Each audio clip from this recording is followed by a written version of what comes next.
Assalamualaikum warahmatullahi wabarakatuh. Innal hamdalillah nahmaduhu wa nasta'inuhu wa nastaghfiruh wa na'udzu billahi min shururi anfusina wa min sayyiati a'malina. May yahdihillahu fala mudilla lahu wa may yudlil fala hadiya lahu. Asyhadu an la ilaha illallah wahdahu la syarika lahu wa asyhadu anna Muhammadan abduhu wa rasuluhu la nabiyya ba'dahu. Ya ayyuhalladzina amanu taqullaha haqqa tuqatih wa la tamutunna illa wa antum muslimun. Ya ayyuhan nasu taqu rabbakum alladzi khalaqakum min nafsin wahidah wa khalaqa minha zawjaha wa batta minhuma rijalan katsiran wa nisaa'a wattaqullaha alladzi tasaaluna bihi wal arham innallaha kana 'alaikum raqiba. Ya ayyuhalladzina amanu taqullaha wa qulu qawlan sadida yuslih lakum a'malakum wa yaghfir lakum dhunubakum wa may yuti'illaha wa rasulahu faqad faza fawzan 'azima. Amma ba'd, fa inna asdaqal hadithi kitabullah wa khairal hadyi hadyu Muhammadin sallallahu alaihi wasallam wa syarrul umuri muhdatsatuha wa kullu muhdatsatin bid'ah wa kullu bid'atin dhalalah wa kullu dhalalatin finnar. Ikhwati rahimani wa rahimakumullah, arsadana wa iyyakum jami'an. Jamaah yang berbahagia, puji syukur alhamdulillahirabbil alamin. Wonten ing kesempatan dalam menika kita aturaken dhateng dalam Allah Subhanahu wa taala saking nikmat ingkang sampun kaparingaken dumateng kita. Kanthi menika kita saged nglaksanakaken salah satunggaling saking kewajiban Allah ingkang mulia wonten ing dalem menika, tolabul ilmi. Jamaah yang berbahagia, kita badhe lajengaken tafsir surah Al-Insyirah. Saderengipun kita mlebetaken tafsir, kados biasanipun kita tilawah lagu kuwi supados nambahi nilai hasanah wonten ing pribadi kita piyambak-piyambak lewat tilawah saking surah Al-Insyirah menika. A'udzu billahi minasy syaithanir rajim. A'udzu billahi minasy syaithanir rajim. Bismillahirrahmanirrahim.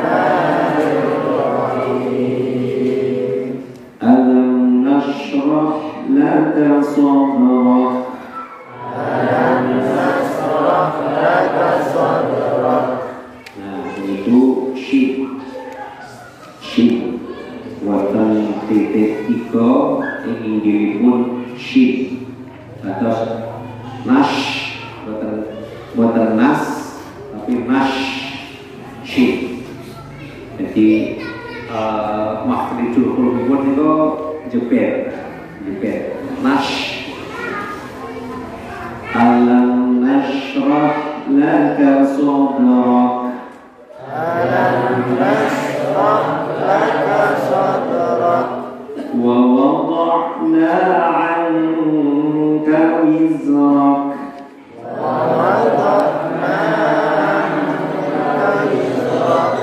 alladzi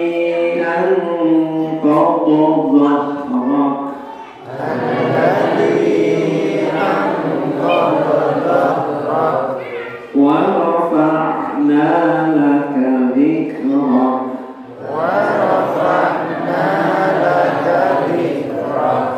fa inna ma'al usri yusra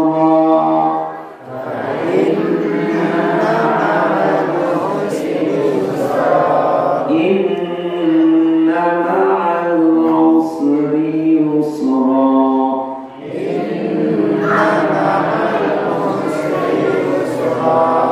fa idza faraghta fansab.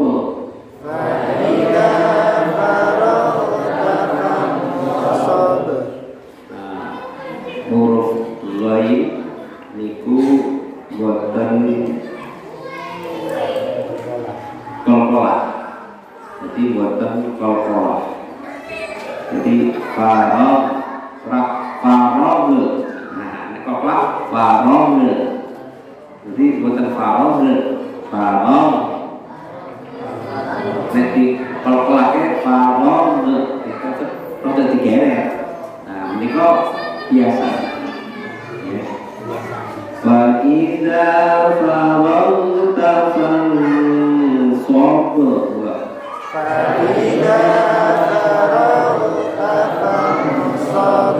Jenek suara faragh. Awal-awalnya. Wa ila rabbika farghab.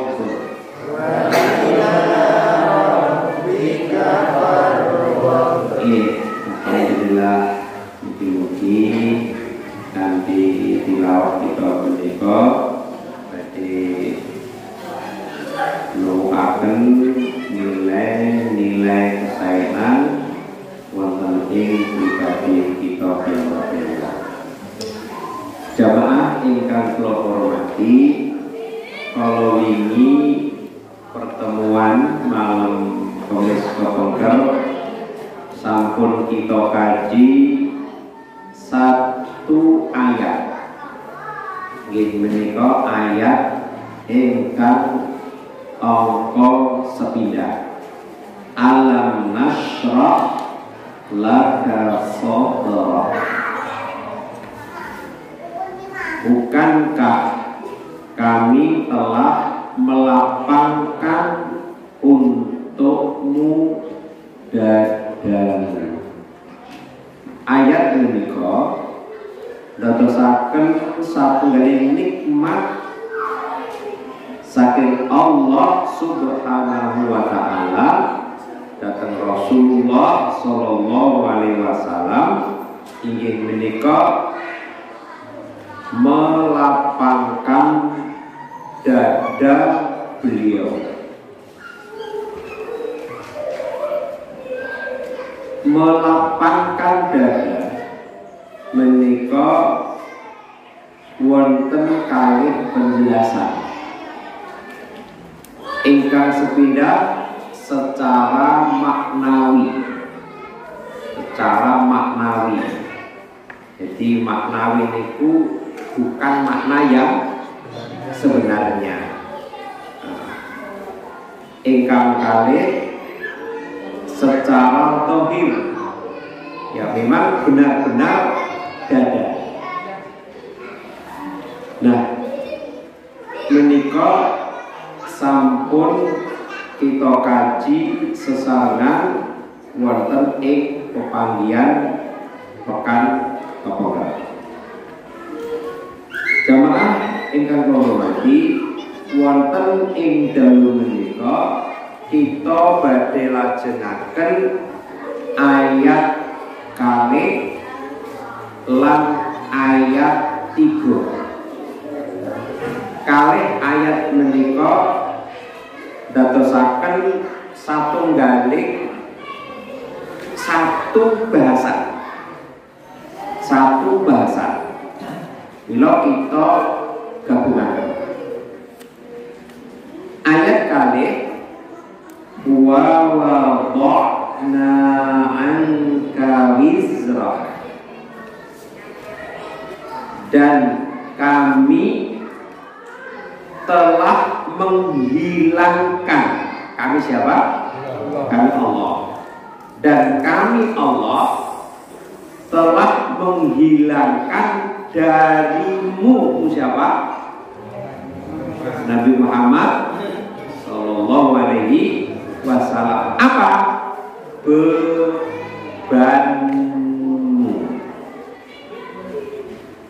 Dados Allah wonten ing ayat kalih menika menghilangkan beban Rasulullah Sallallahu Alaihi Wasallam. Berarti menika nikmat ingkang angka kalih. Nikmat ingkang angka kalih saking Allah datang Rasulullah Sallallahu Alaihi Wasallam. Nikmat ingkang sepindah napa para wau? Allah melapangkan dada beliau. Nikmat ingkang kalih Allah menghilangkan beban Rasulullah Sallallahu Alaihi Wasallam. Lan beban wonten ing pribadinipun Rasulullah Sallallahu Alaihi Wasallam menika dipun ngendikaaken dening Allah wonten ing ayat ika alladzi anqadha dhahrak. Beban itu yang memberatkan punggungmu Rasulullah Sallallahu Alaihi Wasallam. Jadi beban sing bener-bener ngeboti wonten ing punggung. Mula digambarke wong niku nek ngangkat anggo apa? Anggo punggung. Punggungnya apa basa Jawane? Pundak. Mula nanti digambarke saking abote niku sampai bersuara. Suara saking abote. Pengen nek nate napa? Nate jaman dhisik cicikan mikul apa? Mikul apa? Mikul apa jaman cilik awake dhisik? Mikul apa? Jam. Mikul pari. Dhisik rak pari isih apa? Isih apa? Isih ayaran bisa ani-ani. Jadi dhisik pari iki isih diagemi ditali lho, jadi dikapake ya ya sak agem dibongkoki wae terus ditumpuk nek nggon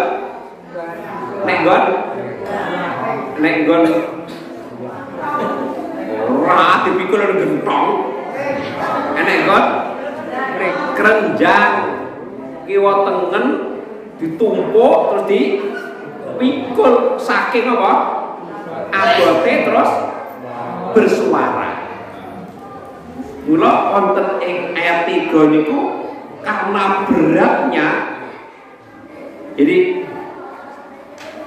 angqadha niku bersuara saking abote.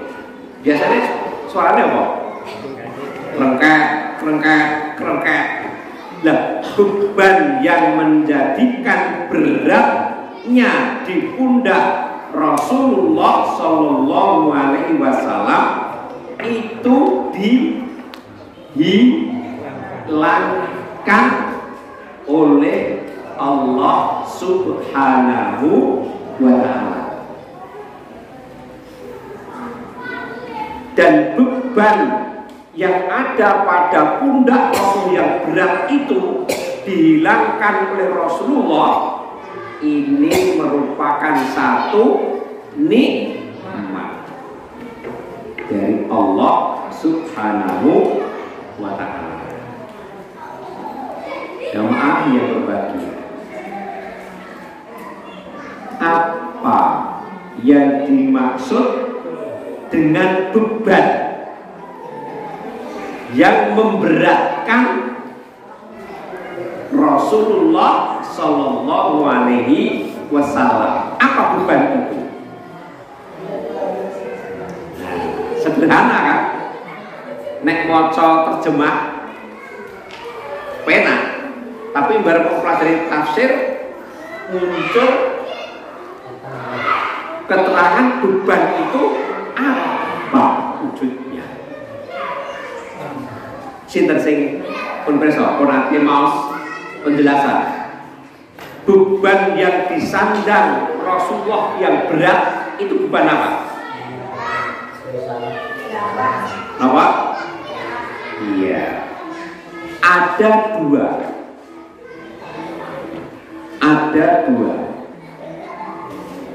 beban yang niku memberatkan Rasulullah Sallallahu Alaihi Wasallam dihilangkan oleh Allah. Ingkang sepindah dosa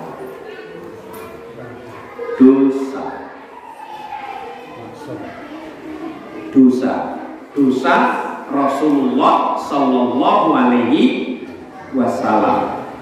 Nah, aku pertanyaan, apa Rasulullah memiliki dosa? Pripun jawabe? Hah? Jawabe pripun? Apakah Rasulullah Sallallahu Alaihi Wasallam memiliki dosa? Hah? Perasa dipikir sih. Perasa dipikir sih. Tak lontangke. Apakah Rasulullah punya dosa? Kok dosanya itu dihilangkan? Yang kedua,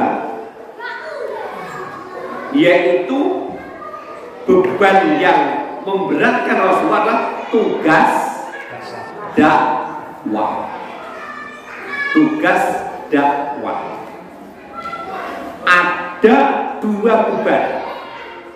Penjelasan saking para mufassir wonten ing surah Al-Insyirah ayat kalih menika.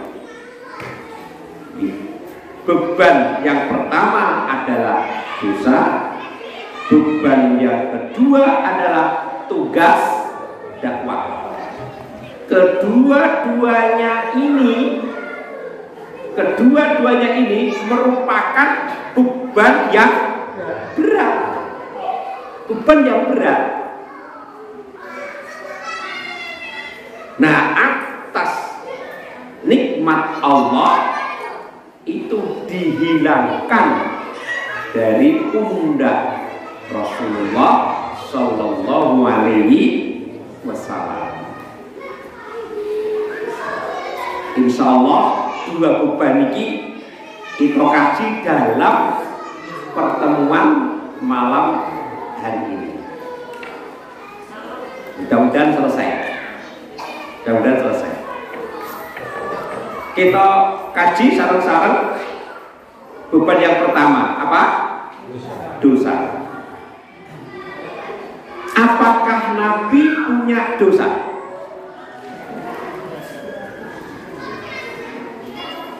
Apakah Nabi punya dosa? Nabi dan Rasul terdahulu punya dosa enggak? Punya. Nabi Adam punya, Nabi Musa punya, Nabi Nuh punya dosa. Termasuk siapa? Rasulullah Sallallahu Alaihi Wasallam. Mila menurut jumhur ulama bahwa Rasulullah Sallallahu Alaihi Wasallam itu memiliki dosa, kesalahan. Tapi kesalahan lan dosa Rasulullah Sallallahu Alaihi Wasallam itu ada dosa kecil. kecil. Dosa kecil. Maksudnya dosa kecil sing pripun? Yang tidak merendahkan martabat beliau. Jadi kesalahan wonten ing pribadinipun Rasulullah sallallahu alaihi wasallam itu tidak sampai merendahkan martabat beliau.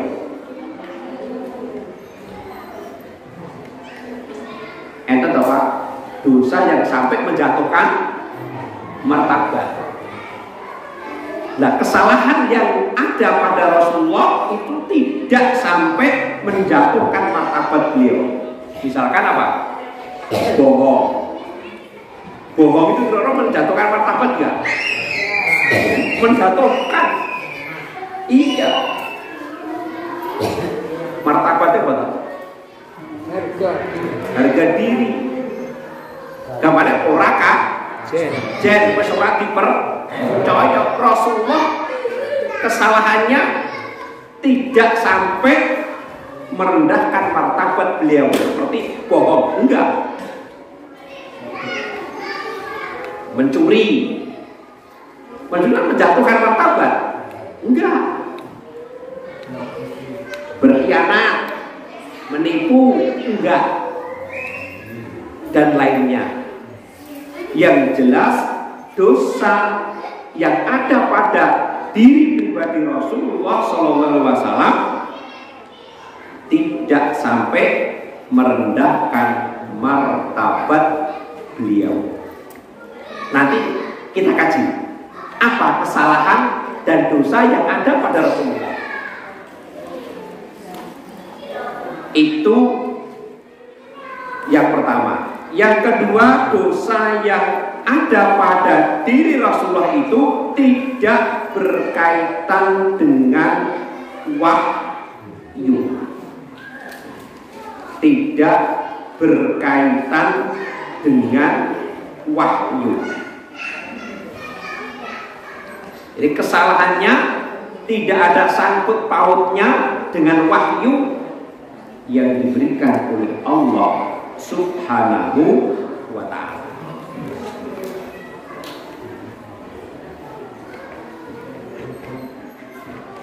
Apa kesalahan yang ada pada diri Rasulullah sehingga Allah menegur, sehingga Allah Subhanahu wa ta'ala menegur Rasulullah karena melakukan satu kesalahan? Apa yang pernah Bapak Ibu dengar? Apa? Kesalahan Rasulullah yang ditegur oleh Allah seperti apa? Di suatu hari ada kaum Quraisy yang bertanya kepada Nabi Muhammad Sallallahu Alaihi Wasallam tentang 3 hal.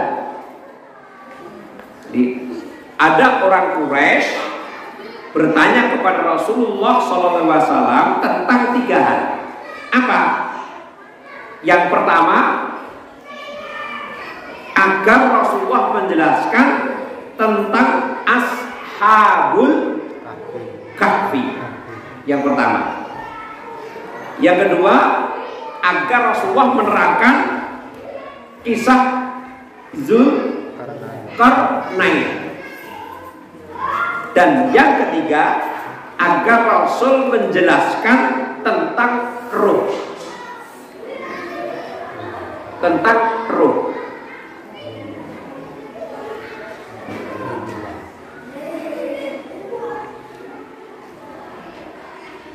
Rasulullah Sallallahu Alaihi Wasallam menyikapi pertanyaan kaum Quraisy itu ngendika, aku akan jawab pertanyaan kalian besok. Nah, Ini ngendikan siapa?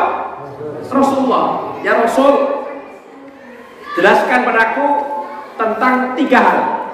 Ashabul Kahfi, Zulkarnain, dan Ruh. Rasul ngendika, akan aku jawab pertanyaanmu itu besok. Tolong niki dikatakan, di mana nanti letak kesalahan ngendikane Rasulullah ditegur oleh Allah.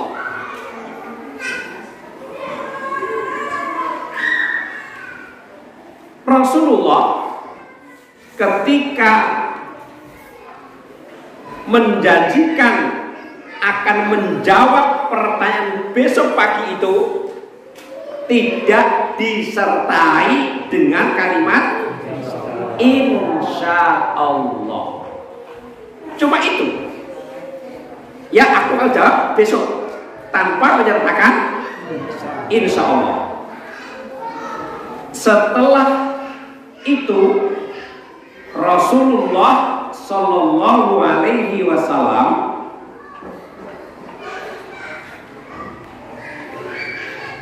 menunggu-nunggu wahyu nggak turun-turun.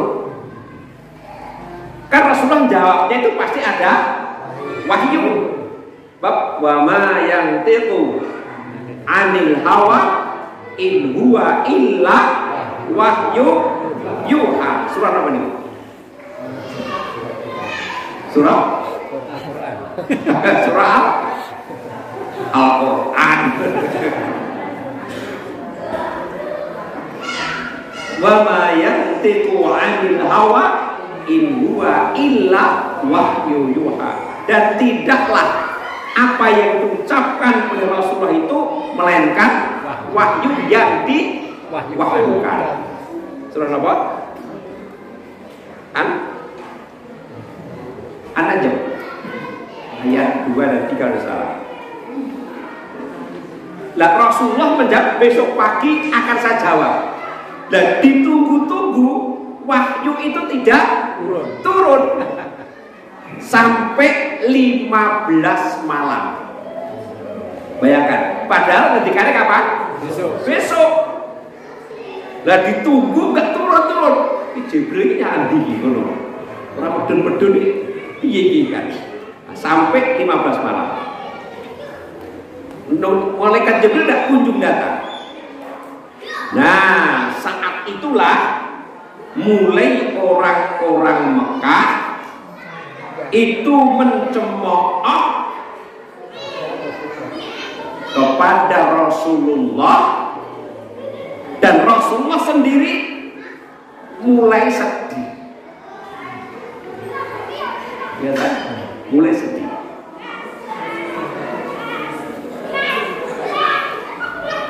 Mengapa? Karena tidak tahu apa yang harus dikatakan kepada kaum Quraisy. Sedih, malu, aku tetap ngomong. Apa aku ngomongnya sesuk. Nah, padahal omongan saya jawaban itu dibimbing oleh wahyu. Wahyu nggak datang-datang, baru 15 malam baru turun. Nah, turunnya wahyu itu adalah menegur. Di turunnya wahyu itu menegur Rasulullah Shallallahu Alaihi Wasallam. Kenapa? Karena memastikan sesuatu pada esok hari tanpa mengikuti ucapan insya Allah. Ditegur Rasulullah. Nah, ini bentuk kesalahan yang ada pada pribadi Rasulullah Shallallahu Alaihi Wasallam. Surah apa? Yang menegur Rasulullah karena ngendika tanpa menyertakan insya Allah. Surah apa? Surah Al-Kahfi. Surah Al-Kahfi. Sakit punya juga. Surah Al-Kahfi, surah yang ke-18 ayat 23-24 surah Al-Kahfi, surah yang ke-18.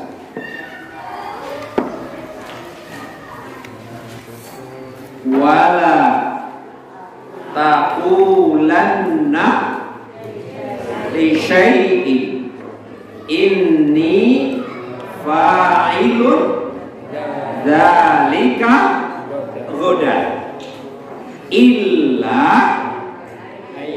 ayyasha Allah.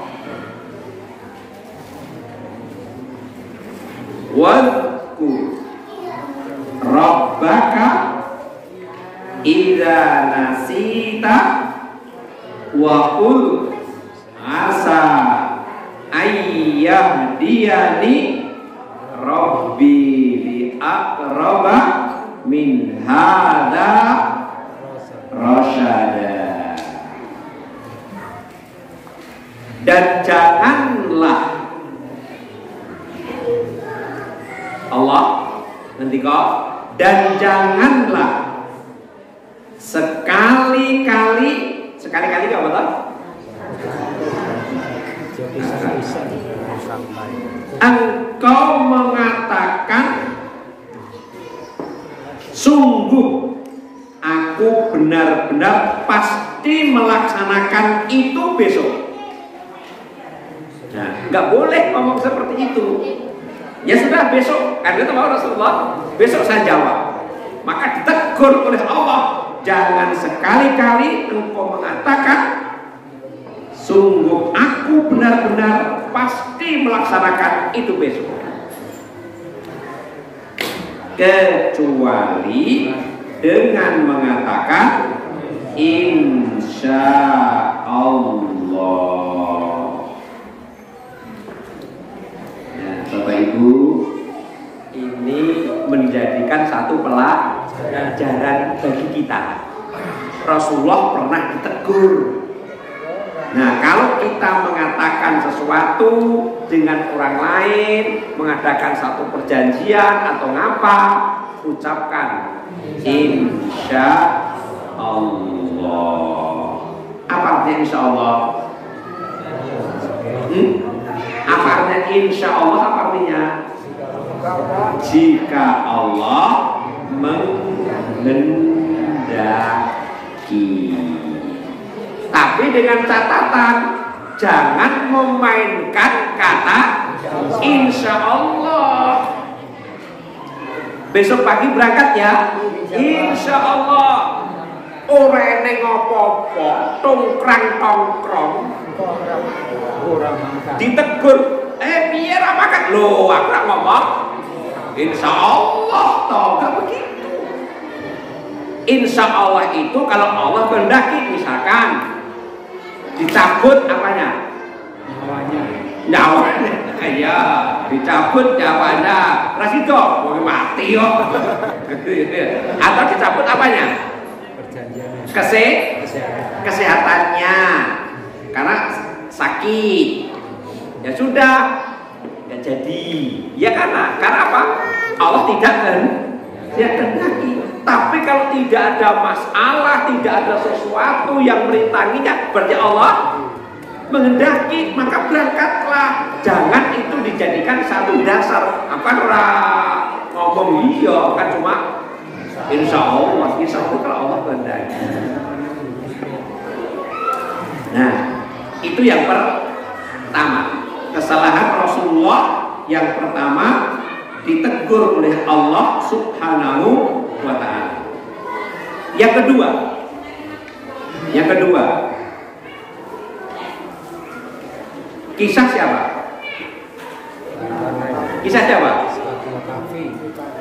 Abdullah bin Ummi Maktum. Abdullah bin Ummi Maktum. Gimana kisahnya? Boleh sholat di rumah. Diterangkan oleh Ibnu Katsir dan beberapa tafsir yang lain. Suatu hari Rasulullah Shallallahu Alaihi Wasallam sedang bercakap-cakap dengan salah seorang pemuka Quraisy. Namanya pemuka Quraisy apa? Pembesar. Orang yang berpengaruh. Wakil penggede ini. Nah, Rasul punya harapan mudah-mudahan pembesar Quraisy ini nanti akan bisa masuk Islam. Lagi saat tengah-tengahnya mengadakan pembicaraan, tibalah siapa? Abdullah bin Ummi Maktum masuk ke dalam ruangan dan bertanya kepada Nabi Muhammad SAW tentang Islam. Berarti maksudnya ada orang Jawa apa ini? Nyelo-nyelo, menyela, nimbrung,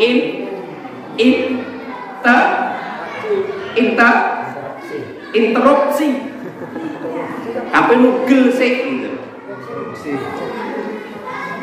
Lelaki buta itu tak tahu siapa yang buta.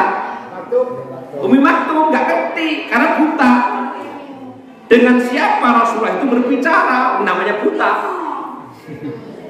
Pokoknya masuk telambruk takon, sehingga ia mengajukan pertanyaannya berulang kali.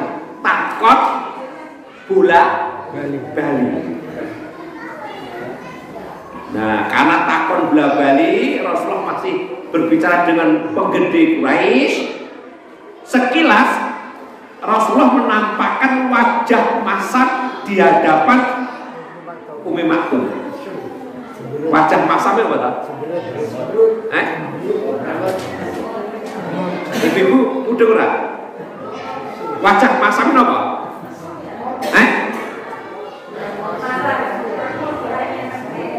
Dan rakyat aku ngaku. Iya. Jadi kurang reno, nggak berkenan dan berpaling, wes wajahnya masam, terus berpaling. Kira-kira penjenengan umpama nanya orang, terus sing penyananya itu ketoknya roman mukanya, mimiknya kurang berkenan, terus melengos hidup penyanyi tersinggung nggak? Oh, menurut iya. Jadi berpaling dari Ummi Maktum untuk meneruskan pembicaraan dengan pembesar Quraisy tersebut. Nah, ketika itu langsung turunlah ayat surat Abasa. Kok dibuka Abasa wa tawalla. Nanti dibuka. Nah, nanti dibuka surah Abasa. Nah, di Amal Abasa wa tawalla an ja'ahu a'ma wa ma yudrika la'allahu yazakka. Al-ayat itu teguran siapa? Allah kepada Rasulullah karena menyikapi Ummi Maktum yang menyela ketika Rasulullah sedang melakukan pembicaraan dengan pembesar Quraisy. Itulah indahnya Islam. Indahnya Islam. Nah, karena kita tidak mempelajari tafsirnya, ya sepotong seperti itu saja secara kulitnya. Besok kalau sudah masuk ini kita akan kaji secara detail. Yang jelas itu sikap Rasulullah ketika Ummu Maktum bertanya secara detail besok. Nah, berarti Bapak Ibu jamaah ingkang hormati, Rasulullah itu memiliki kesalahan. Memiliki kesalahan. Dan kesalahan-kesalahan yang dimiliki oleh Rasulullah Sallallahu Alaihi Wasallam itu telah dihilangkan, dihapus oleh siapa? Allah Subhanahu wa Ta'ala. Dihapus.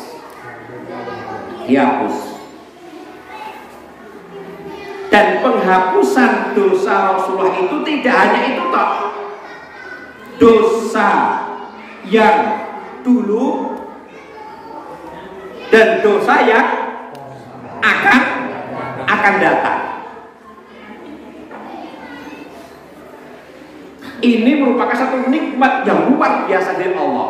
Jadi kesalahan Rasulullah itu dihapus oleh Allah, baik dosa yang dulu dan yang akan datang. Dibuka surah Al-Fatah. Yang dibuka surah Al-Fatah yang menunjukkan bahwa seluruh dosa Rasulullah yang dulu dan yang akan datang itu dihapus, diampuni oleh Allah Subhanahu wa Ta'ala. Surah Al-Fatah yang buka ulang ubi.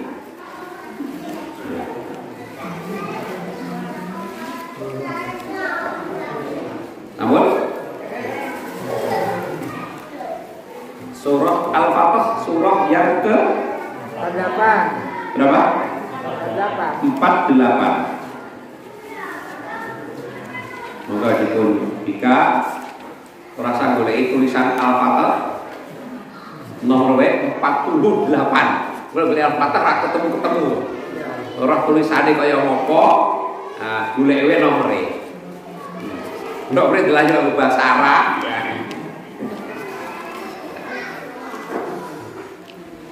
Nah, yang dibawa Quran terjemahan saja tidak apa-apa.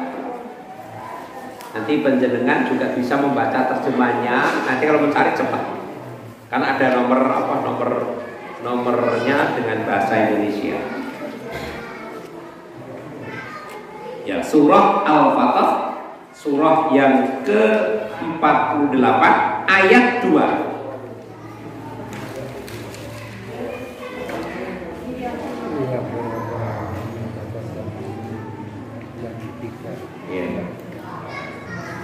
Surah Al-Fatah, surah yang ke-48 ayat 2. Liyaghfirallahu ma taqaddama min dzanbika wa ma ta'akhkhara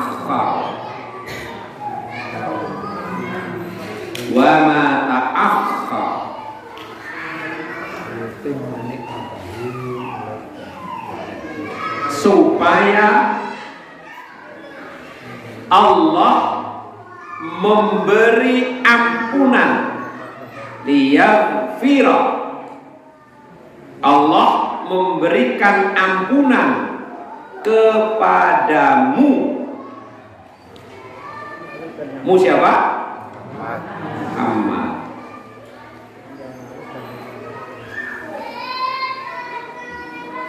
Mengampuni apa? Dosamu.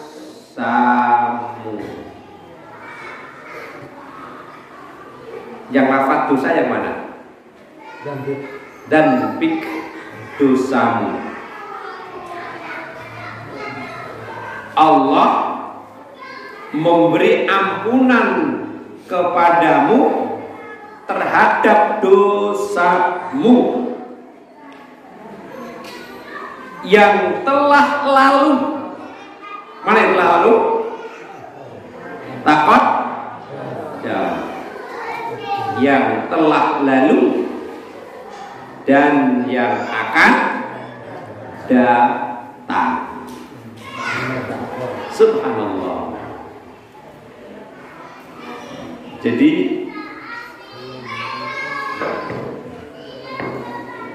kesalahan dan dosa Rasulullah sudah dijamin oleh Allah Subhanahu wa ta'ala diampuni.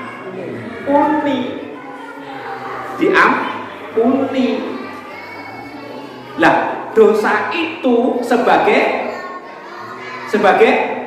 beban. Dosa itu sebagai beban, maka beban itu dihilangkan oleh Allah Subhanahu wa ta'ala. Luar biasa. Yang lalu dan yang akan datang.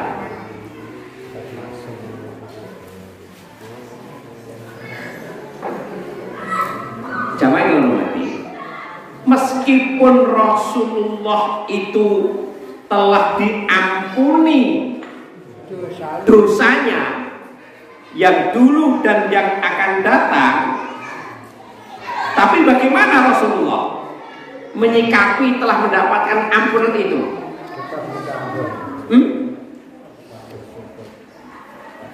Kira-kira potongan awak dhewe dijamin apa?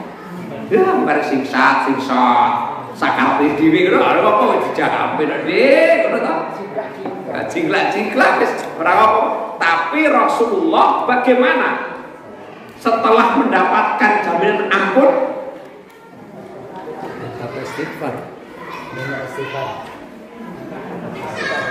Digambarkan oleh Ibunda Aisyah dalam satu hadis yang diriwayatkan oleh Imam Al-Bukhari nomor 4837 dan Imam Muslim 2820. Apa?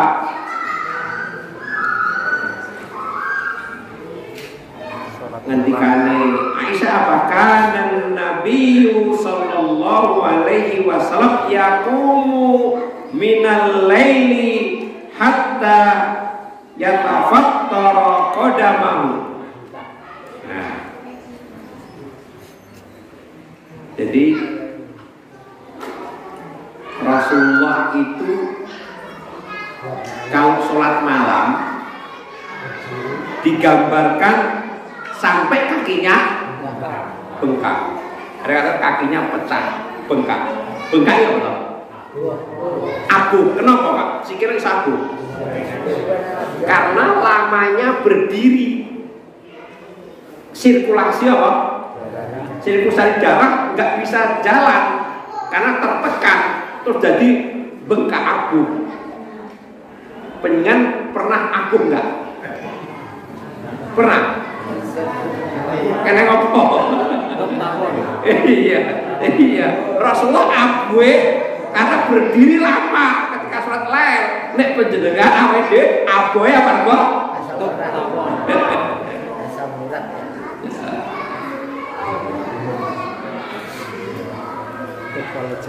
Ketika Rasulullah sudah mendapatkan jaminan ampun seperti itu, masih lakukan sholat sampai kakinya bengkak karena lamanya. Fakultu lahu, Aisyah berkata, lima tasna'u hada ya Rasulullah. Ya Rasul, kenapa kau lakukan seperti ini? Penjenengan kan sudah mendapat jaminan ampunan, kau cek koyo ngono. Bos monggo sare kalian. Waduh. Kok dijamin menok aja nopo kok isih sholat semangate kaya ngaten. Mbok sampun lah, sampun. Itu secara manusiawi wajar kok seorang istri melihat suaminya kasihan sholat dengan seperti itu. Pendengar pernah kasihan enggak kepada kakung penjenengan? Enggak, orang mau sholat.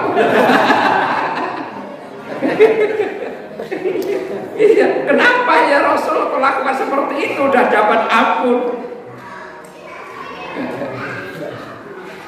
Wa qad ghufira laka ma taqaddama min dzambika wa ma ta'akhkhara. Wis anu kabeh kok apa?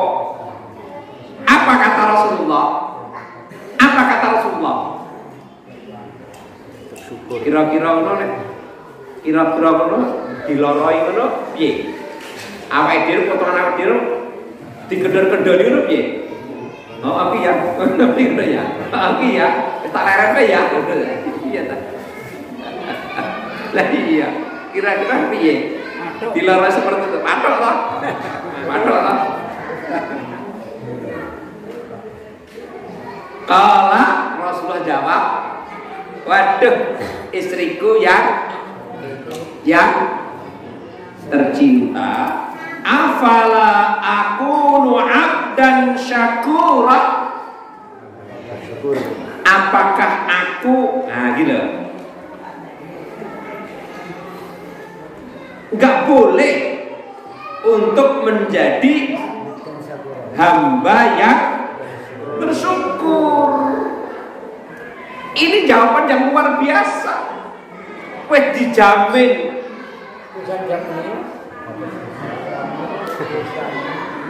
Udah dijamin oleh Allah Subhanahu wa ta'ala dosa-dosanya yang dulu dan yang akan datang. Tapi Rasulullah masih melakukan sholat lain sampai kakinya bengkak. Ditegur sang istri, Rasul menjawab, apakah nggak boleh kalau aku menjadi hamba yang bersyukur? Sebagai bentuk syukurnya kepada Allah seperti itu. Subhanallah. Awake dhewe sudah ada jaminan ampun belum? Belum. Kalau sholatnya ya orang kaya Rasulullah. Dan mestinya Rasulullah ya sudah mendapat jaminan ampun dari Allah. Sholat lelnya seperti itu, awake dhewe mestinya lebih dari itu, benar tak? Mesti harus begitu. Iya, begitu. Iya, kita tidak harus volumenya, kadarnya tidak harus seperti Rasulullah. Sebab laksanakan perintahku sesuai dengan kemampuanmu. Ya, awake dhewe mampune setengah jam, berapa jam? Nih mosok banget terus sholat lain setengah jam gitu ya. Ya enggak lah kan gitu. Paling enggak 1 jam kan gitu. 1 jam gitu. Nah, ini sebagai bentuk apa? Bentuk rasa syukurnya Rasulullah kepada Allah Subhanahu wa ta'ala. Jamaah yang hormati. Nah, dosa itu menjadi beban. Maka beban yang seperti itu dihilangkan oleh Rasulullah Sallallahu Alaihi Wasallam oleh Allah Subhanahu wa Ta'ala. Mila tentunipun menyikapi dosa bagi seorang mukmin itu hendaklah benar-benar sebagai beban. Aja kok punya dosa tanpa beban. Maka digambarkan oleh Rasulullah seorang mukmin ketika menyikapi adanya beban. Yang diriwayatkan oleh Imam Al-Bukhari.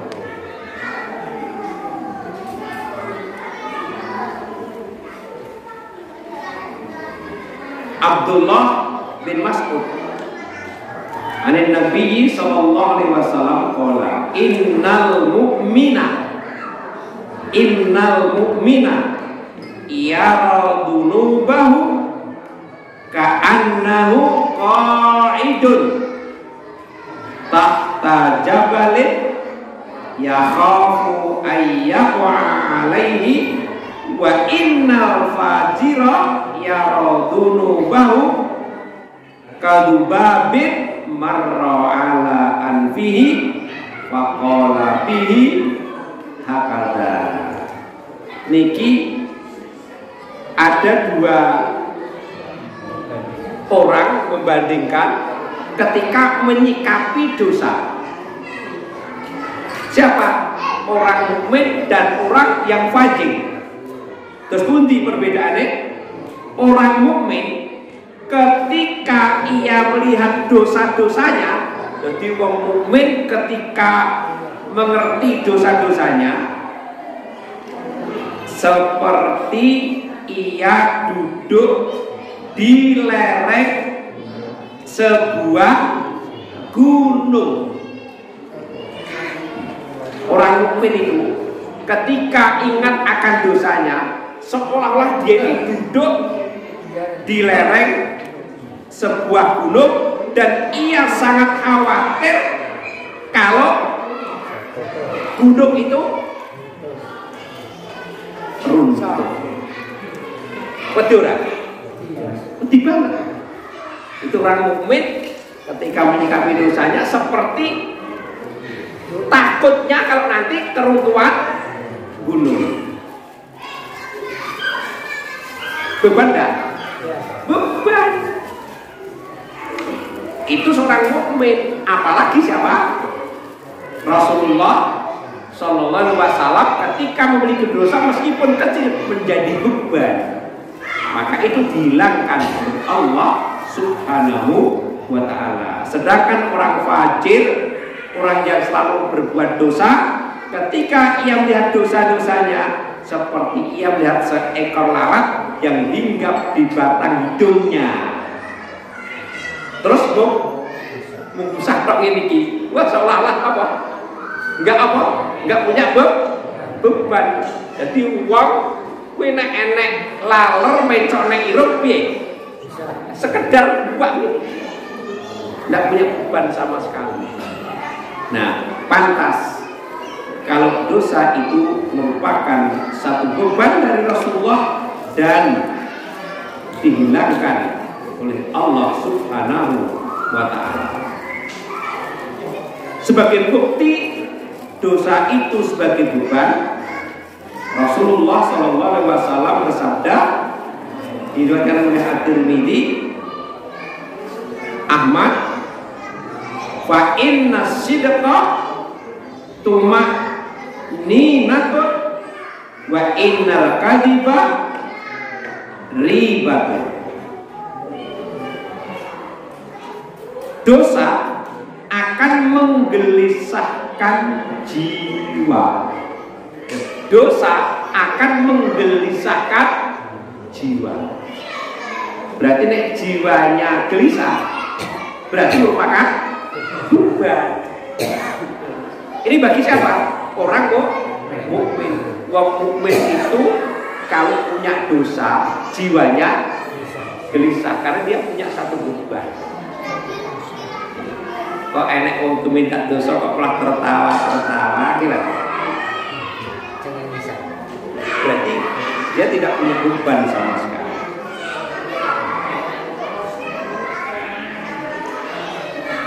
Dan masih banyak hadis yang menerangkan tentang beban dosa bagi seorang mukmin. Yang kedua,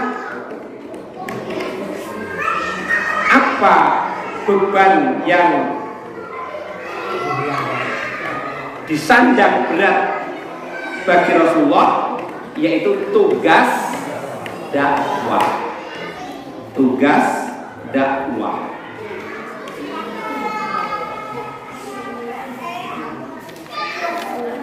Tugas dakwah itu enteng mabok. Penjenengan ini umpama pengen diserai secara formal. Pak, pokoknya pengen tak jadikan dai di wilayah ini pun borong penjenengan pripun monggo. Berat gak? Berat. Tapi kan seperti ini kan tidak ada yang memberikan beban.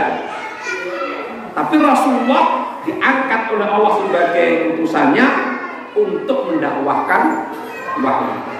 Berat itu. Tapi itu diringankan, dihilangkan oleh Allah beban-beban.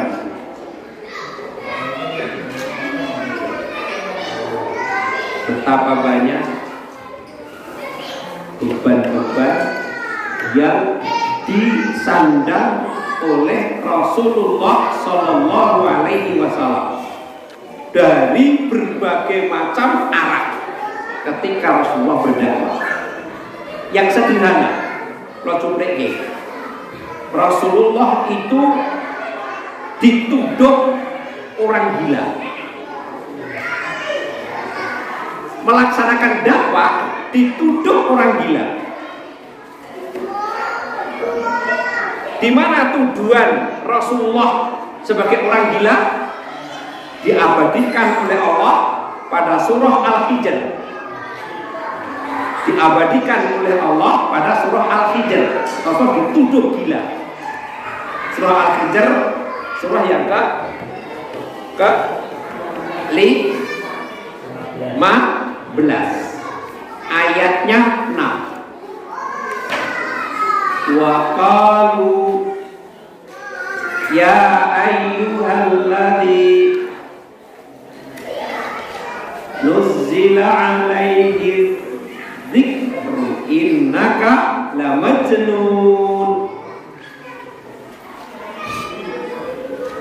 Mereka berkata,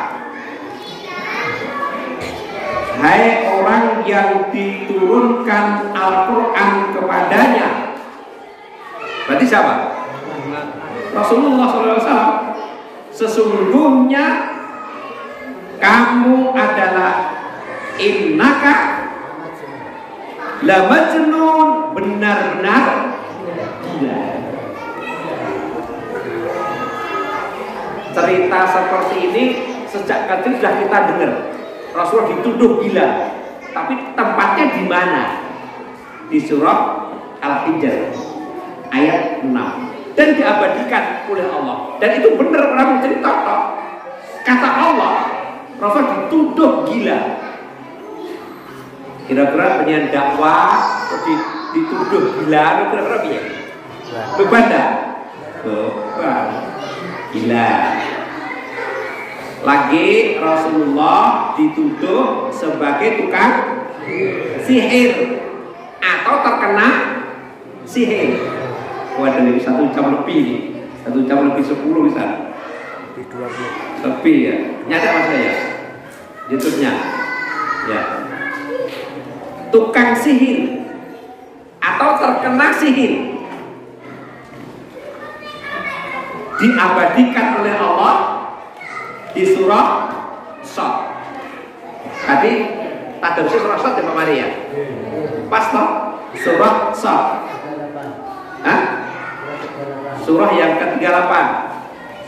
Nah, itu sudah penyiar baca tadi surah Shad. Ayat berapa? Yang menyampaikan bahwa Rasulullah dituduh tukang sihir atau terkena sihir. Habis dibaca, yaitu surah Shad ayat 4.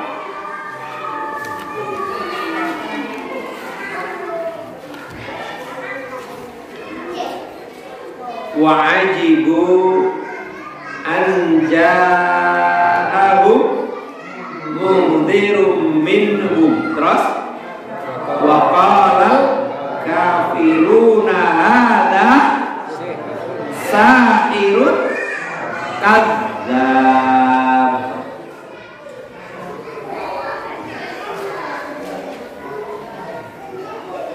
Jadi orang-orang kafir itu berkata, ini adalah seorang ahli sihir yang banyak berdusta. Siapa ini? Rasulullah SAW dituduh oleh orang-orang kafir, ini orang yang ahli sihir yang banyak berdusta. Luar biasa. Dengan ngaji gini kan, nyampe gimana tuduhan-tuduhan kepada Rasulullah. Terkadang kita sering menyampaikan bahwa dituduh begini. Dengan dia begini, kita tahu sekarang. Oh di sini. Lebih mantap gitu loh. Ngomong lebih pede. Surah Al-Furqan. Surah yang ke 25 ayat 8. Surah Al-Furqan, surah yang ke-25 ayat 8. In tattabi'una illa rajulan mas'hura.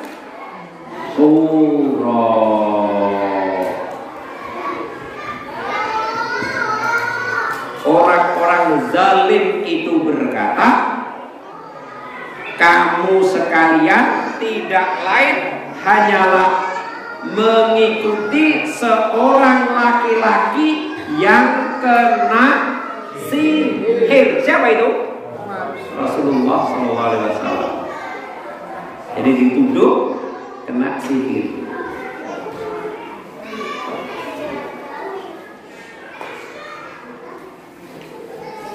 Dan masih banyak lagi Bapak Ibu jamaah tuduhan-tuduhan kepada Rasulullah Sallallahu Alaihi Wasallam, dan semua itu menjadikan beban berat bagi Rasulullah. Akan tetapi beban berat yang ada pada Rasulullah Sallallahu Alaihi Wasallam itu telah dihilangkan oleh siapa? Allah Subhanahu wa ta'ala. Wa wada'na anka wizrak alladzi anqadha dhahrak. Mudah-mudahan ayat 2 dan ayat 3 ini Bapak Ibu memberikan satu gambar yang jelas dan kita mendapatkan satu ibrah ketika kita melaksanakan tugas-tugas dalam berdakwah di lingkungan kita masing-masing. Insya Allah kita akan ketemu lagi ayat 4 malam Kamis yang akan datang. Kurang lebihnya mohon maaf. Assalamualaikum warahmatullahi wabarakatuh.